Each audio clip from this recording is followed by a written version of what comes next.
los? What's this, a dark horse? Sieg heil!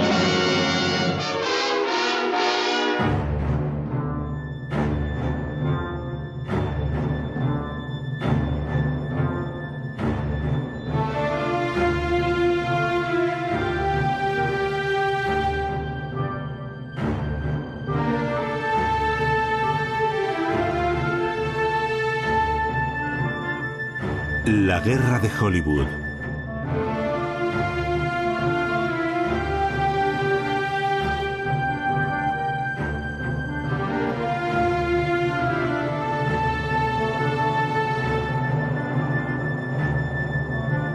Durante la Segunda Guerra Mundial, la industria cinematográfica de Hollywood hace una enorme contribución, aportando sus instalaciones y el talento de guionistas, técnicos y estrellas.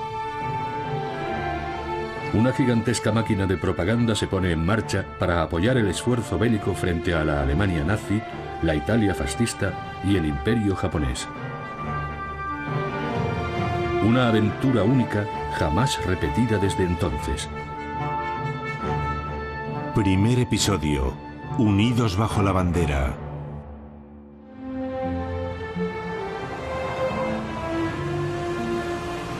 A comienzos de 1930, Hollywood parece estar muy lejos de las turbulencias políticas que están teniendo lugar en el resto del mundo. Es la capital mundial del entretenimiento, un mundo de sueños y glamour en el que las estrellas son semidioses a los que el público idolatra.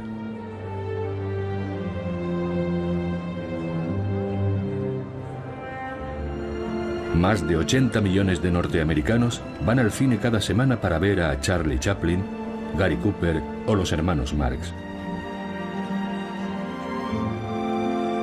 Todo el proceso de producción y distribución es controlado por los grandes estudios: 20th Century Fox, Paramount, Warner Brothers, Universal, RKO, Columbia, Metro-Goldwyn-Mayer.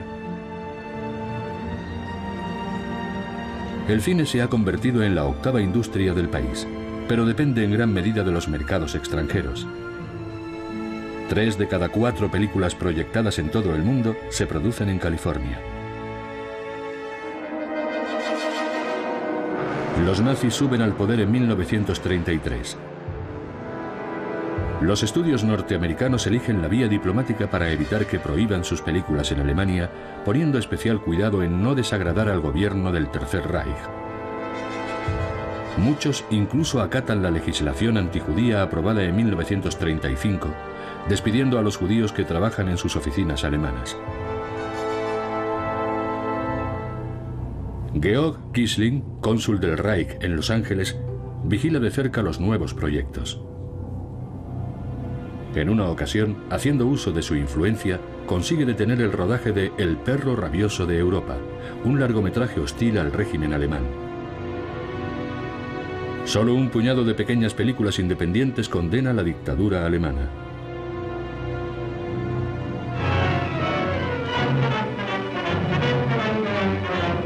Censorship has raised a wall around Germany so that the truth of what is going on inside the slain republic may not escape to the outside world. And what about the Jews, Your Excellency?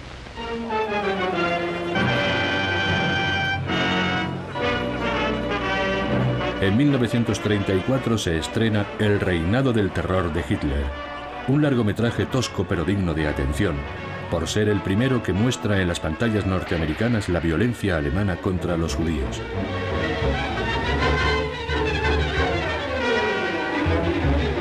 Dos años más tarde, la película Yo estuve cautiva en la Alemania nazi cuenta la historia de una joven periodista estadounidense que contempla en primera persona los trágicos acontecimientos que asolan Alemania. La quema de libros, el odio racial, la represión. Tras ser acusada de espionaje pasa 4 meses en prisión, de la que consigue salir gracias al cónsul norteamericano. La cinta es menospreciada por ser amateur, pero posee un gran valor documental. En Estados Unidos, la crítica antinazi empieza a hacerse oír. En 1936, las asociaciones judías lanzan un boicot a los productos alemanes.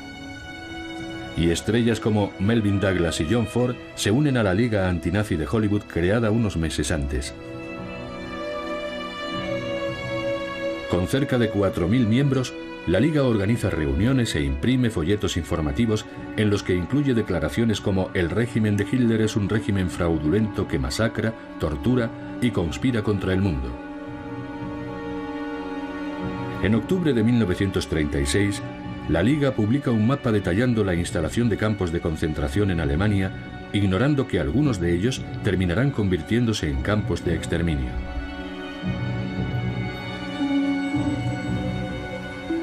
También condena las actividades de algunos ciudadanos de origen alemán que, a pesar de ser estadounidenses, pertenecen a la Federación Germana Norteamericana, una organización nazi con su sede central en Nueva York.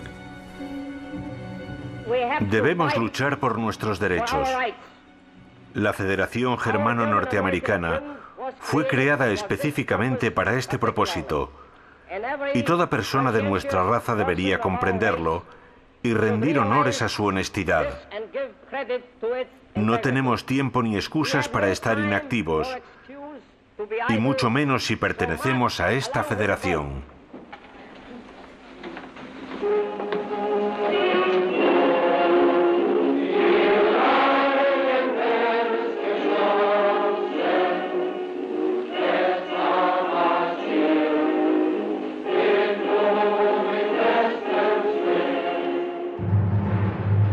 El 9 de diciembre de 1938, 56 celebridades de Hollywood se reúnen en la casa del actor Edward G. Robinson.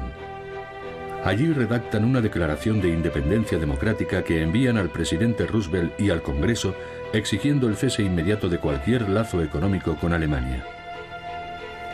Entre los firmantes se encuentra el productor Jack Warner, uno de los oponentes más violentos al régimen nazi, que a pesar de los intentos de intimidación, decide romper la ley del silencio.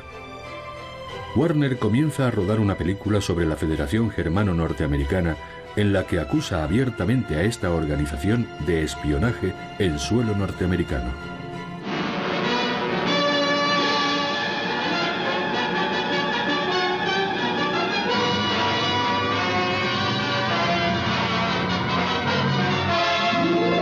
I am a Nazi spy. I am one of thousands stationed in every part of the United States to steal the secrets of your national defense. There are spies stationed in all of the Navy yards in Brooklyn, Philadelphia, Newport News. There are Nazi agents in the aeroplane and munition factories at Bristol, Buffalo, Seattle, Boston.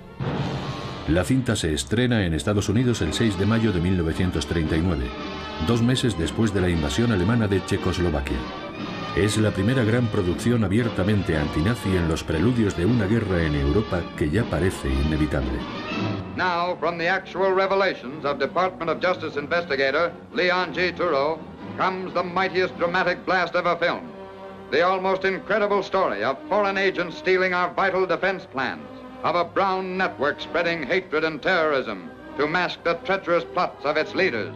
You'd think from the number of spies they've been sending over here that we're at war with Germany. It looks more as if Germany were at war with us. Nazi boons meeting all over the nation, openly training men for street fights, teaching them how to use guns and bayonets. It's a new kind of war, but it's still war. Los alemanes entran en Polonia el 1 de septiembre de 1939. Dinamarca, Noruega, Holanda, Bélgica y Francia son invadidas en rápida sucesión. En junio de 1940, Inglaterra es la única nación aliada que no ha caído en manos de los nazis. Estados Unidos aún no se ha involucrado en el conflicto. Y es en este contexto cuando se estrena El Gran Dictador, de Charlie Chaplin, una agresiva sátira del régimen de Hitler. Range, 95,452. Range, 95,452. Yes, sir. And clear. Fire!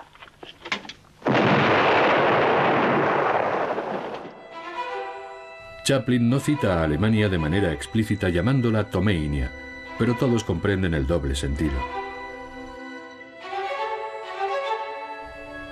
En el film interpreta 2 papeles, el de Astolfo Hinkel, el doble de Adolf Hitler, y el de un barbero judío, víctima inocente de un dictador brutal y racista. Das Juden. Das trifft das Sauerkraut mit der Juden. Der Leberwurst mit der Juden. Der Flitzensack mit der Juden. Der Flitzensack der Klärten. Das Strängelichen mit der Hultensack der Fläten. Und der Blätzensack der Elten. Besick! Besick! Der Juden. Der Juden. His Excellency has just referred to the Jewish people.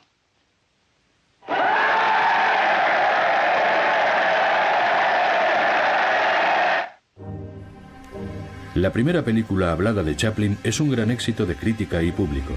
Las producciones norteamericanas están ahora prohibidas en el mercado alemán y nuevos largometrajes siguen el ejemplo del gran dictador criticando la ideología nazi. We're at war, Herr Müller. Yes, we are at war. But can you tell me why? Of course. To restore Germany's place in the world. We were a weak and despised nation before. Now everyone respects us. They're afraid of us. I must remember this. They are afraid of us. I will tell my wife, it will comfort her. Perhaps she won't need any medicine to sleep. Yes, I will put a sign over my son's grave. They are afraid of us. Los protagonistas de estas películas son alemanes opuestos al nuevo orden nazi. Personas sencillas que se niegan a ceder ante la dictadura y se unen al movimiento de resistencia corriendo el riesgo de ser asesinadas o enviadas a campos de concentración. Tras las victorias alemanas en Europa, el gobierno norteamericano empieza a considerar la posibilidad de entrar en la guerra, y en otoño de 1940 lleva a cabo el primer reclutamiento de su historia en tiempos de paz. 900.000 hombres, incluido el actor James Stewart, son elegidos por sorteo para cumplir un año de servicio militar. En la gran pantalla, las estrellas también se ponen los uniformes y empiezan la instrucción.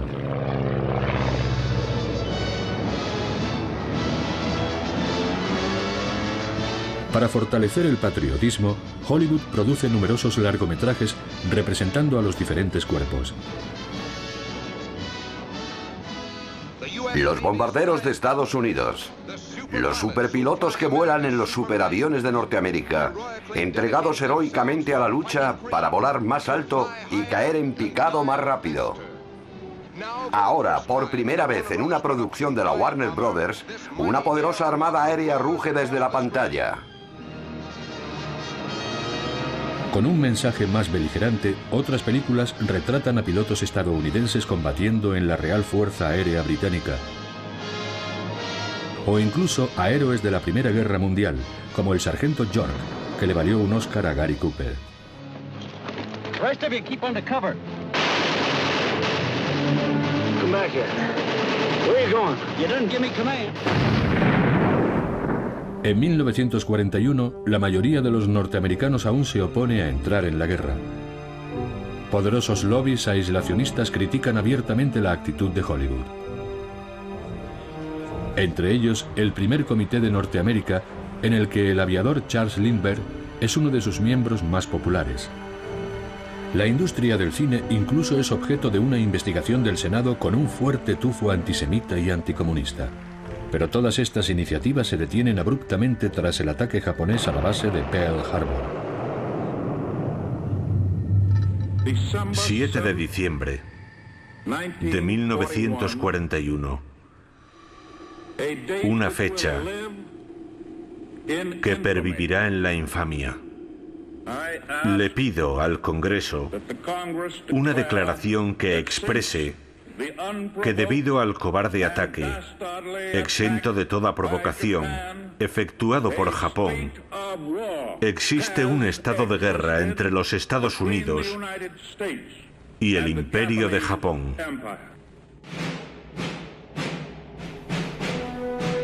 Con cerca de 2.400 muertos y más de 1.200 heridos, la opinión pública norteamericana profundamente impactada se une al deseo de venganza. 4 días más tarde, el 11 de diciembre, Alemania, aliada de Japón, declara la guerra a Estados Unidos. El presidente Roosevelt debe preparar al país para el esfuerzo de la guerra. Para ello, requiere la ayuda de la industria cinematográfica, que de inmediato le brinda su cooperación.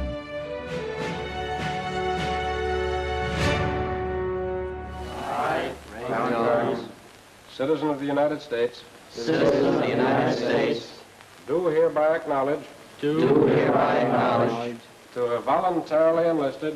To have voluntarily enlisted. This date, December 8th, 1941. This date, December 8th, 1941. In the Army of the United States. In the Army of the United States. For the duration of the war plus 6 months. For the duration of the war plus 6 months.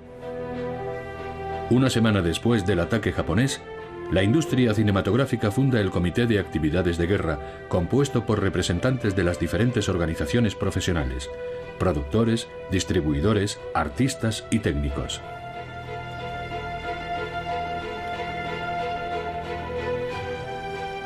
Su papel es coordinar actos y actividades para satisfacer las necesidades de comunicación del gobierno.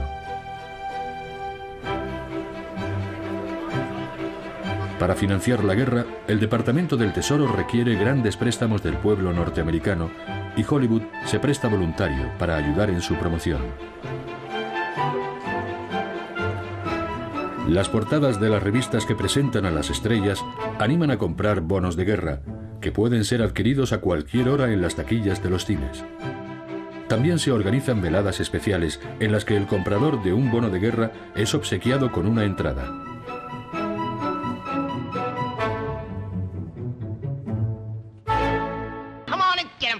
Come on, skip right up and get 'em. Any bonds today? Bonds of freedom, that's what I'm selling. Any bonds today? Scrape up the most you can. Here comes the freedom man, asking you to buy a share of freedom today. Many stamps today. Give kiddies. We'll be blessed if we all invest in the USA. Sammy, my Uncle Sammy. Here comes the freedom man. Can't make tomorrow's plan. Not unless you buy a share of freedom today. Any stamps, any bond today. Muchas celebridades viajan por todo el país para dar discursos, firmar autógrafos e intervenir en espectáculos gratuitos.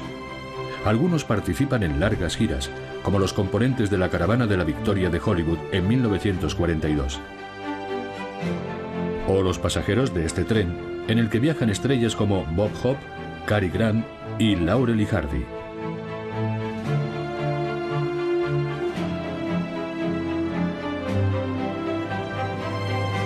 Tras una primera parada en Washington y una recepción en la Casa Blanca en presencia de Eleanor Roosevelt, la Caravana de la Victoria da espectáculos en 14 ciudades.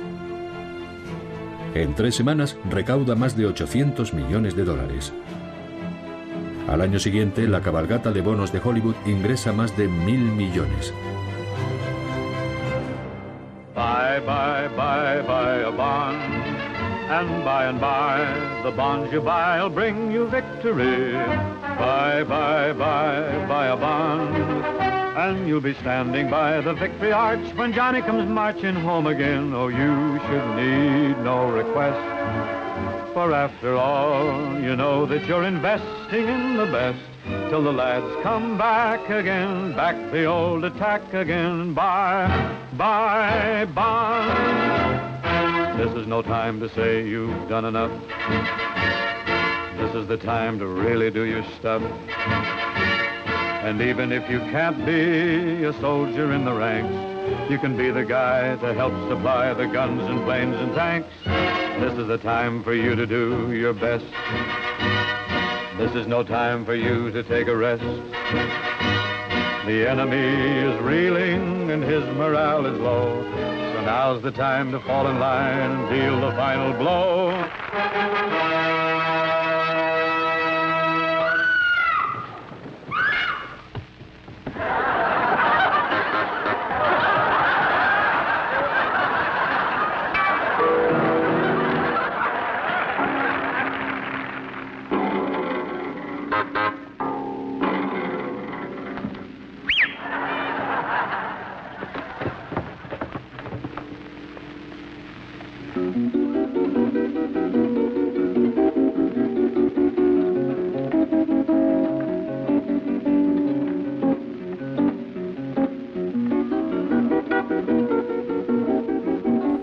Margot Marx, Judy Garland, Mickey Rooney, Betty Hutton, Fred Astaire.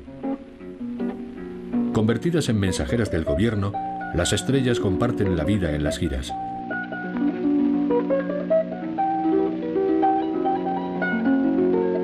También protagonizan cortos de propaganda que se proyectan en los cines. Merry Christmas, Billy. Merry Christmas, Ginny. Mother, where are our stockings? Children, come and sit down a minute. Ginny, this is for you. Billy, this is for you. It's Mother's Christmas present. War bonds? Yes, darling, war bonds. Well, gee, thanks a lot, Mom, but I wanted a bicycle. I know you did, Ginny. And I know that Billy wanted a railroad. But I feel that you're both old enough to realize that your country's at war and to be willing to make sacrifices for it. Just think, if Daddy were wounded, one single war stamp might pay for the medicine that would save him from pain, even save his life. Well, couldn't I have a bond and a bicycle?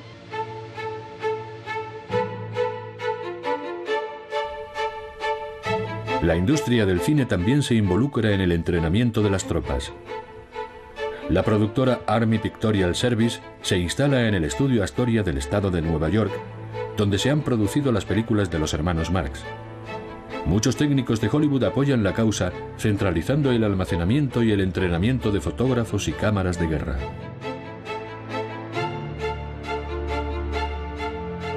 Sus producciones van dirigidas a los nuevos reclutas de un ejército en el que solo uno de cada 50 soldados es un militar de carrera. Entre 1941 y 1944, más de 1.500 películas de este tipo llegan a los cuarteles, abordando cuestiones técnicas y psicológicas. You're going into battle. Right away, you start thinking about home. Then you start thinking about all the things that can keep you from getting back there again. The result, you're too scared to think about your job. And if you want to come back, this is one job you gotta think about. Las instrucciones son claras. Tu objetivo es matar japoneses y alemanes. Debes aprender a matar a tu enemigo antes de que él te mate a ti. No aprenderlo es un error que te costará la vida. Here it comes. This is it. Kill or be killed.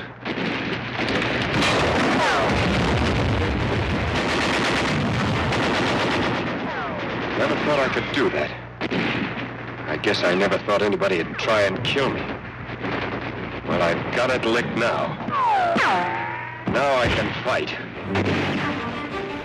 El mariscal de campo y comandante del Estado Mayor alemán, von Keitel, admitirá más tarde: nuestro mayor error fue subestimar la celeridad y maestría de las películas educativas de los aliados.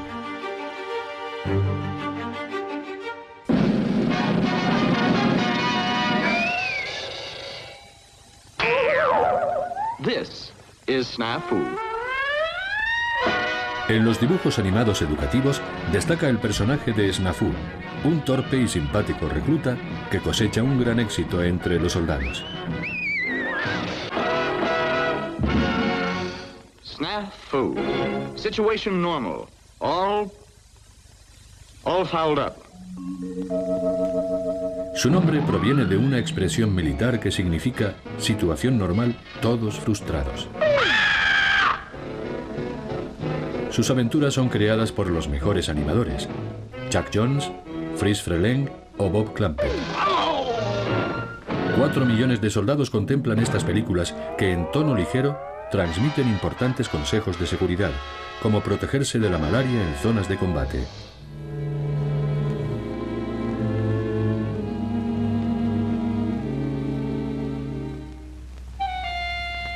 Not bad, but it don't do justice to me nose. Well, well, well. Swimming at sundown and naked all over. Ah, just my meat.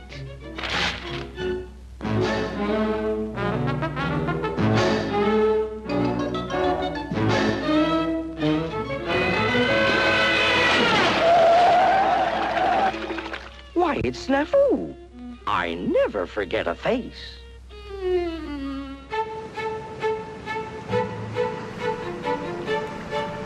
En la costa oeste, a las afueras de Los Ángeles, otro equipo de cine militar se pone en marcha. La primera unidad cinematográfica. La única unidad formada exclusivamente por personal de Hollywood. Hasta 1.100 artistas y técnicos se involucran en la tarea. Es una iniciativa del general Henry H. Arnold, comandante de las Fuerzas Aéreas, cuyos requerimientos de reclutamiento e instrucción crecen constantemente. Arnold acude a Jack Warner, quien contrata al guionista y director Owen Cram para hacerse cargo de la unidad.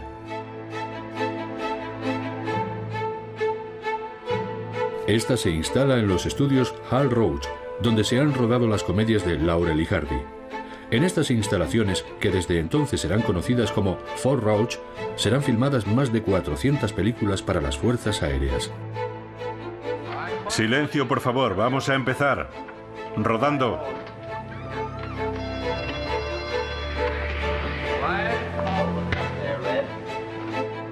Las tomas aéreas son supervisadas por el piloto Paul Mans, uno de los mejores especialistas de Hollywood. Estas películas ayudan a reforzar el entrenamiento en todo tipo de aviones, desde cazas a bombarderos. Apodados los comandos de Hollywood, sus miembros adoptan el lema "Los matamos con películas". Then a kick on the brakes to stop the wheel spin and gear up. Get rid of that drag fast. In takeoff emergencies, the bare belly is better than wheels. Check the light. Visual inspection later. 130 safe airspeed for power reduction. Manifold pressure first. Pilot's job, but today your instructor does it. Check your landing gear. Up left. Up right.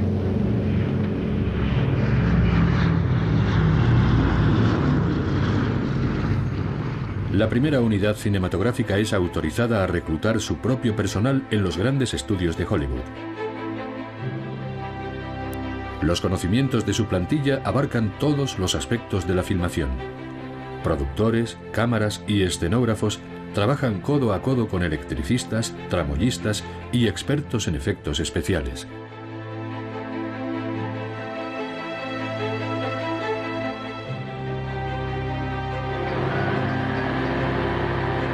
Filmadas con gran realismo, estas películas muestran cómo afrontar cualquier situación extrema e imaginable y cómo sobrevivir en condiciones hostiles tras un accidente, en el Ártico, el desierto, la selva o el océano.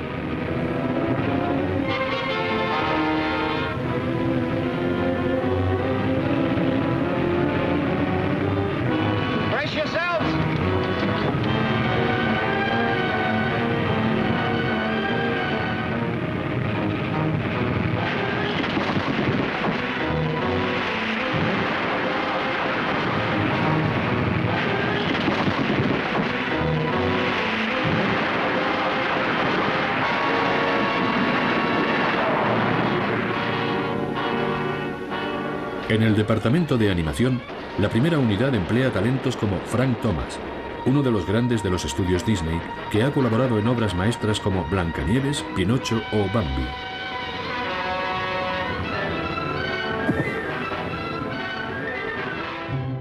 Entre sus filas también se encuentra el capitán Ronald Reagan, futuro presidente de la nación. Esta importante estrella de la Warner Brothers está al mando del reclutamiento. También toma parte en algunas películas, apareciendo como actor o prestando su voz como narrador de documentales. Reconocimiento de los cazas Zero japoneses pone de manifiesto la importancia estratégica de la primera unidad.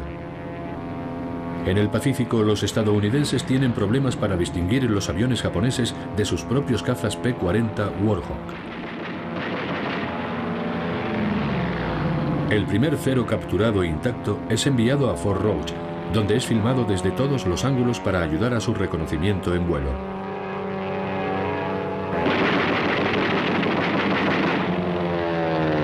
Las nuevas tomas son insertadas en esta película, que es proyectada después a todos los pilotos.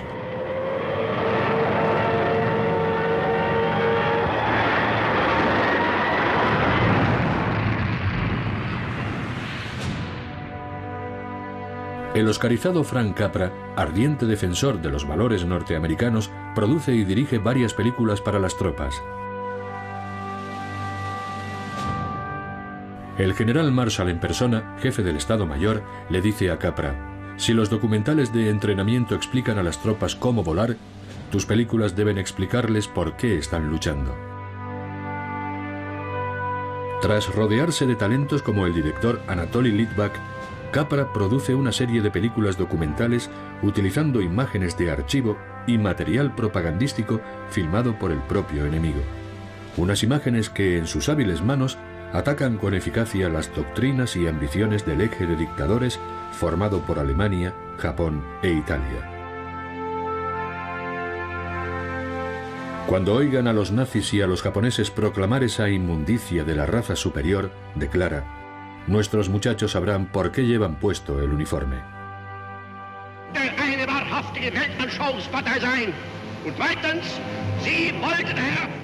Dejad de pensar y seguidme, grita Hitler, y os haré dueños del universo. Y ellos responden: dejad de pensar y creed en mí, brama Mussolini, y yo restauraré la gloria de Roma. Y la gente responde: Duce, Duce. Preludio a la guerra, primera entrega de la serie de 7 documentales ¿Por qué luchamos?, prepara la atmósfera para lo que está por venir. A petición del presidente Roosevelt, es proyectada en todos los cines de Norteamérica ante millones de espectadores en octubre de 1942. Muy bien documentada, la serie constituye una herramienta de propaganda sin precedentes al oponer el mundo libre al mundo oprimido de los regímenes totalitarios. Los 7 episodios concluyen del mismo modo inequívoco. Dos mundos se enfrentan. Uno debe morir y el otro debe vivir. 170 años de libertad exigen nuestra respuesta. La victoria de las democracias solo será completa con la derrota absoluta de las máquinas de guerra de Alemania y Japón. General Marshall.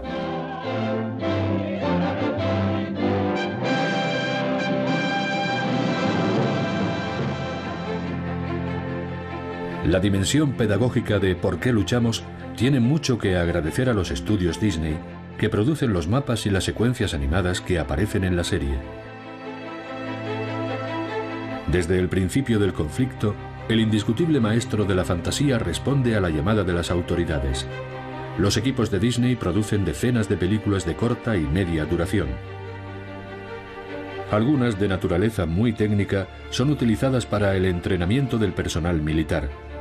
Otras se dirigen hacia un público más amplio, como A través de la Fuerza Aérea a la Victoria, que analiza los riesgos de los bombardeos.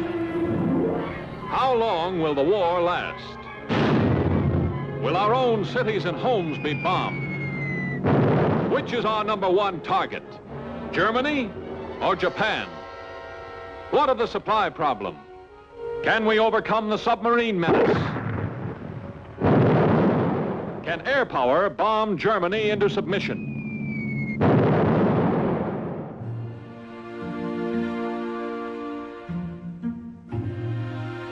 Los personajes de Disney son utilizados para la creación de casi 1.200 insignias militares destinadas a promocionar a las Fuerzas Armadas.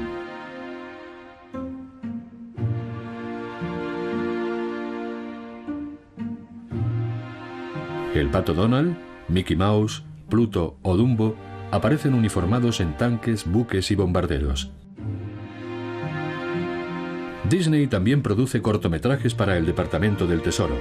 El espíritu del 43 recuerda a 26 millones de espectadores su deber de contribuir al esfuerzo de la guerra. Then you'll have to start saving right away to meet your tax payments.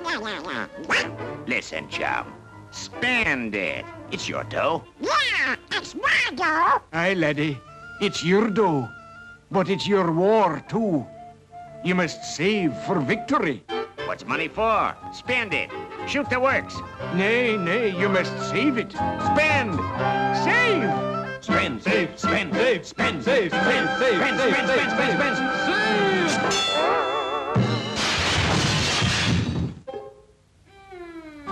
Well, now what are you going to do? spend for the Axis or save for taxes. Just remember, every dollar you spend for something you don't need is a dollar spent to help the Axis.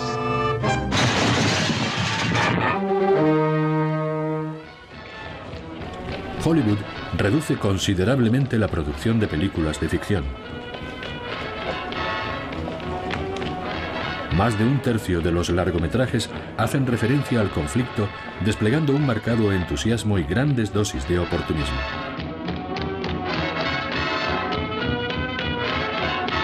Los números musicales con uniforme son ya un ingrediente fundamental.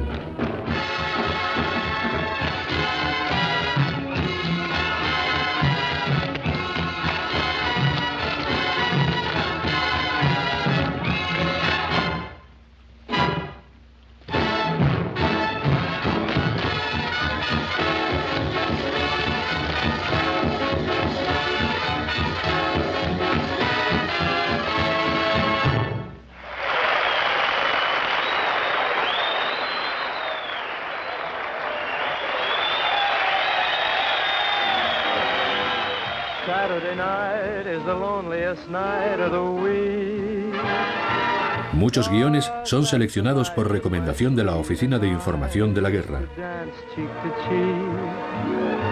Las películas musicales ensalzan el espíritu patriótico y muestran una Norteamérica unida en torno a sus valores y su confianza en la victoria.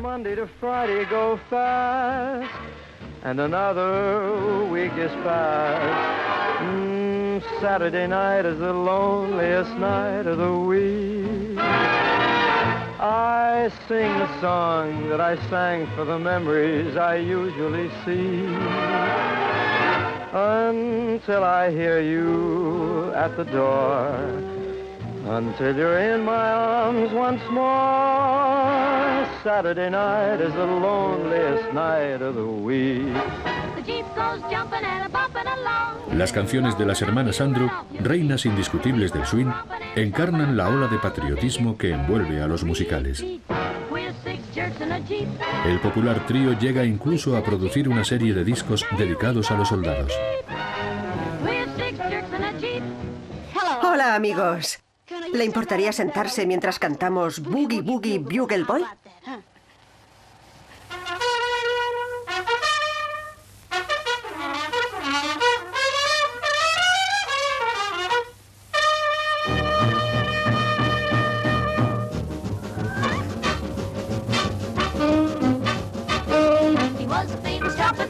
Chicago way. He had a boogie style that no one else could play. He was the top man at his craft. But then a jumper came up and he was gone with the draft. He's in the army now, I'm blowing reveille. He's a boogie woogie bugle boy of Company B. They made a blow a bugle for his Uncle Sam. He really brought him down because he couldn't jam. The captain seemed to understand. Because the next day the cap went out and drafted a band. And now the company jumps when he plays reveille. He's a boogie woogie bugle boy of Company B. A toot, a toot, a toot-a-dat, a toot, it blows the day to the bar. In boogie rhythm, you can't throw a note unless the bass and guitar is playing with them. He makes the company jump when he plays reveille. He's a boogie woogie bugle boy of Company B. He was a boogie woogie bugle boy of Company B.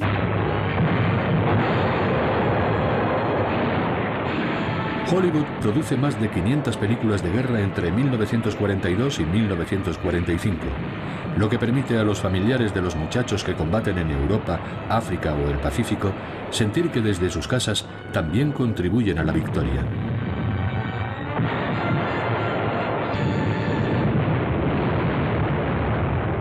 Sin embargo, el sufrimiento de los soldados permanece en la sombra. Las películas deben realzar los actos de heroísmo, señala la Oficina de Información de la Guerra. Debe mostrarse que cada individuo está dispuesto a morir en defensa de la libertad.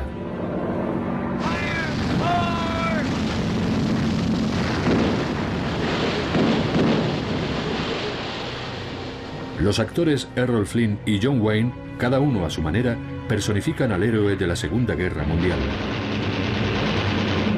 Tell the men to stand by for crash landing.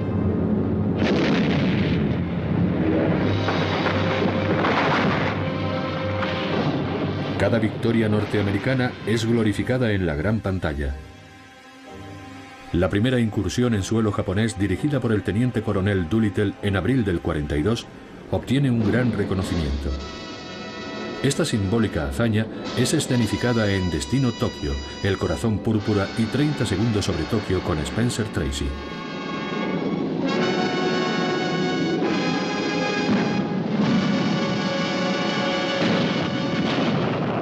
El desembarco de los marines en la isla Makin, comandado por el teniente coronel Evans Carlson en agosto del 42, es glorificado en Todos a una, protagonizada por Randolph Scott.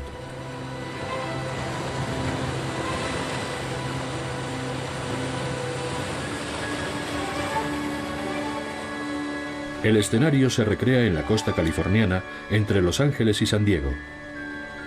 El mismo teniente coronel Carlson trabaja como asesor técnico para los estudios Universal.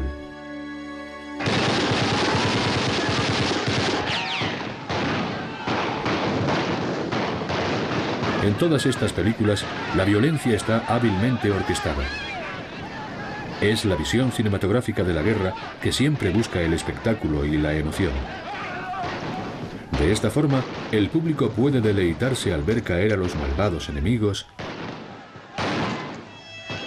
y emocionarse con el inevitable discurso patriótico final. Raiders, you have shown the way. Whatever anyone may do in the days ahead, this was the first offensive action to be carried out. Our victory, however, has not been without the loss of men who were like brothers to us. But what of the future for those of us who remain? Our course is clear. It is for us at this moment, with the memory of the sacrifice of our brothers still fresh, to dedicate again our hearts, our minds, and our bodies to the great task that lies ahead. We must go further and dedicate ourselves also to the monumental task of assuring that the peace which follows this holocaust will be a just, equitable, and conclusive peace. And beyond that lies the mission of making certain that the social order which we bequeath to our sons and daughters is truly based on freedom, for which these men died.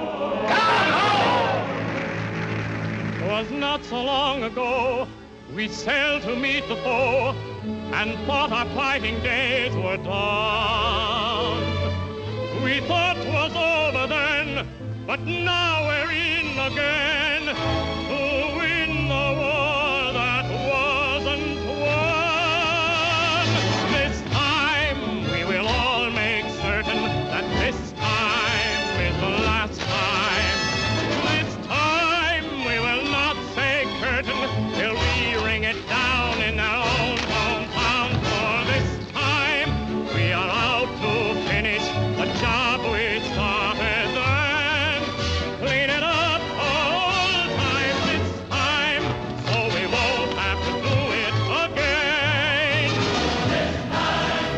Esto es El Ejército, de 1943, representa la cumbre de la propaganda bélica. Dirigida por Michael Curtis y amenizada por las canciones de Irving Berlin, esta producción de la Warner Brothers cuenta la historia de unos soldados que organizan un espectáculo de music hall.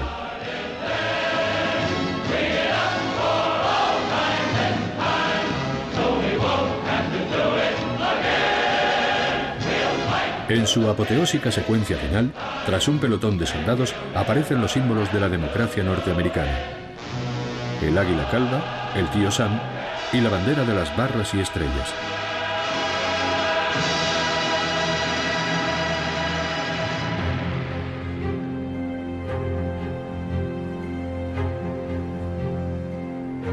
Hollywood ofrece una amplia selección de su producción gratuita con el objetivo de elevar la moral de las tropas.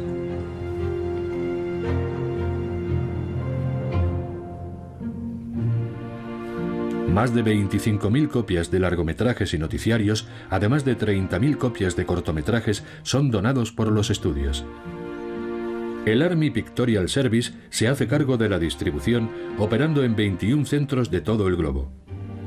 Los rollos llegan a lugares tan lejanos como Birmania, Túnez o Filipinas, a cualquier remoto emplazamiento donde haya presencia norteamericana. Las películas se proyectan en escenarios improvisados, en medio de la selva o a cielo abierto.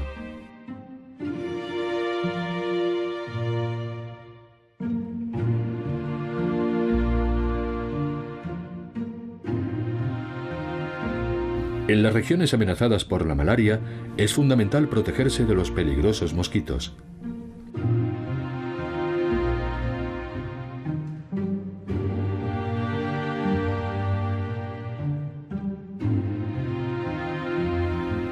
Cerca de 5.000 proyectores amenizan las noches en las zonas de combate. En ocasiones, los soldados asisten a preestrenos, visionando películas que aún no han sido expuestas en las salas comerciales. Durante 2 horas, todos intentan olvidar su nostalgia, viendo Norteamérica en la gran pantalla.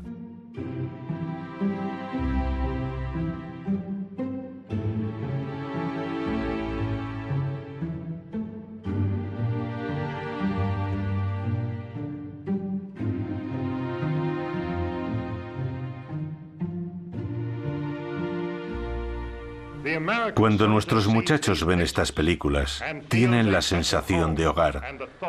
Ese es el deseo de aquellos que lo han hecho posible. Es su distracción favorita, a menudo es la única. Y la recompensa a esa generosidad es la gratitud eterna del soldado norteamericano, que lucha en todo el mundo por la continuidad de nuestro estilo de vida. Unidos bajo la bandera. La población de Estados Unidos forma un verdadero frente civil que contribuye al esfuerzo de la guerra sin vestir el uniforme. La industria cinematográfica transmite incansable el mensaje del gobierno. Gran parte de la responsabilidad de explicar nuestras necesidades recae sobre vosotros, dice el ministro de Información. Vuestra inspiración colocará a toda la nación detrás de nuestra industria militar. Es una tarea urgente y titánica.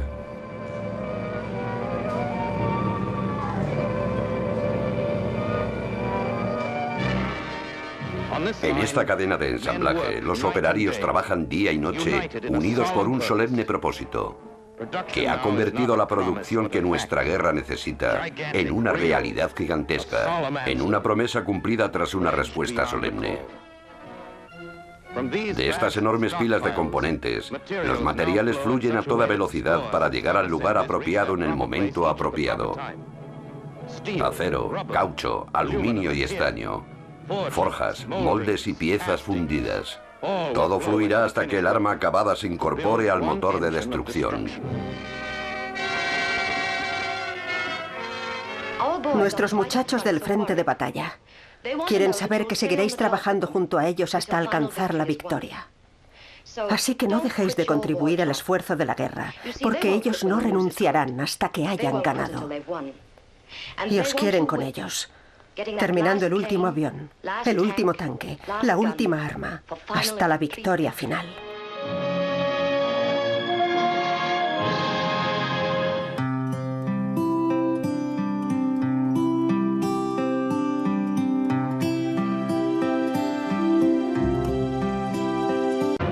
Censorship has raised a wall around Germany so that the truth of what is going on inside the slain republic may not escape to the outside world. And what about the Jews, Your Excellency?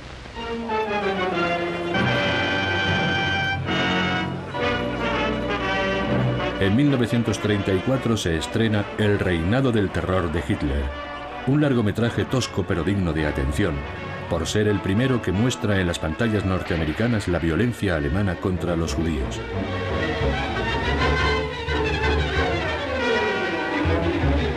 Dos años más tarde, la película Yo estuve cautiva en la Alemania nazi cuenta la historia de una joven periodista estadounidense que contempla en primera persona los trágicos acontecimientos que asolan Alemania. La quema de libros, el odio racial, la represión. Tras ser acusada de espionaje pasa 4 meses en prisión, de la que consigue salir gracias al cónsul norteamericano. La cinta es menospreciada por ser amateur, pero posee un gran valor documental. En Estados Unidos, la crítica antinazi, una gigantesca máquina de propaganda se pone en marcha para apoyar el esfuerzo bélico frente a la Alemania nazi, la Italia fascista y el Imperio japonés. Una aventura única, jamás repetida desde entonces. Primer episodio. Unidos bajo la bandera.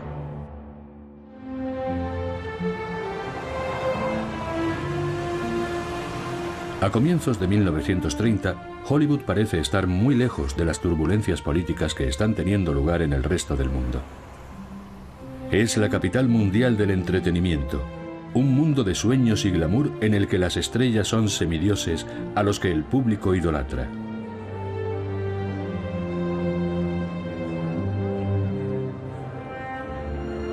Más de 80 millones de norteamericanos van al cine cada semana para ver a Charlie Chaplin, Gary Cooper o los hermanos Marx. Todo el proceso de producción y distribución es controlado por los grandes estudios. 20th Century Fox, Paramount, Warner Brothers, Universal, RKO, Columbia, Metro-Goldwyn-Mayer empieza a hacerse oír.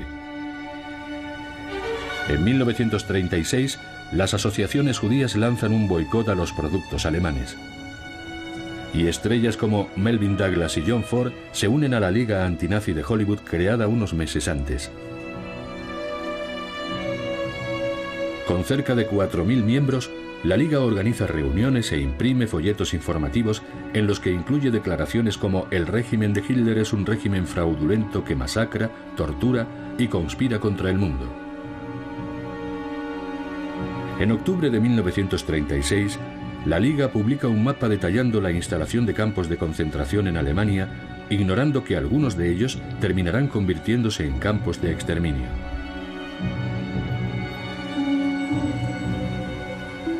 También condena las actividades de algunos ciudadanos de origen alemán que, a pesar de ser estadounidenses, pertenecen a la Federación Germana Norteamericana, una organización nazi con su sede central en Nueva York. Debemos luchar por nuestros derechos. La Federación Germano-Norteamericana fue creada específicamente para este propósito. Y toda persona de...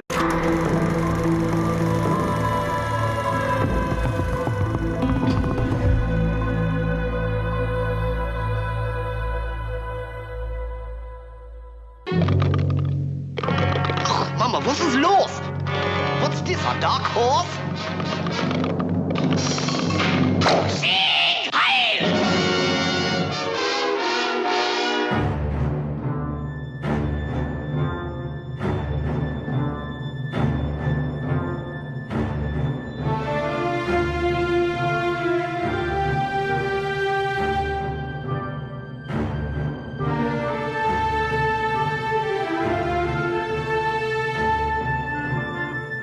La guerra de Hollywood.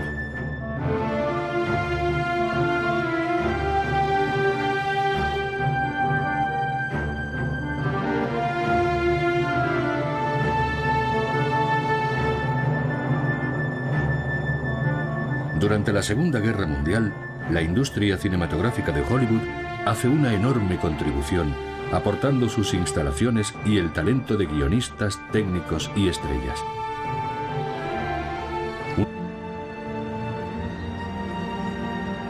El cine se ha convertido en la octava industria del país, pero depende en gran medida de los mercados extranjeros. 3 de cada 4 películas proyectadas en todo el mundo se producen en California.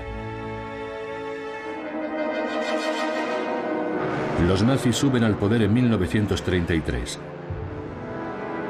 Los estudios norteamericanos eligen la vía diplomática para evitar que prohíban sus películas en Alemania, poniendo especial cuidado en no desagradar al gobierno del Tercer Reich.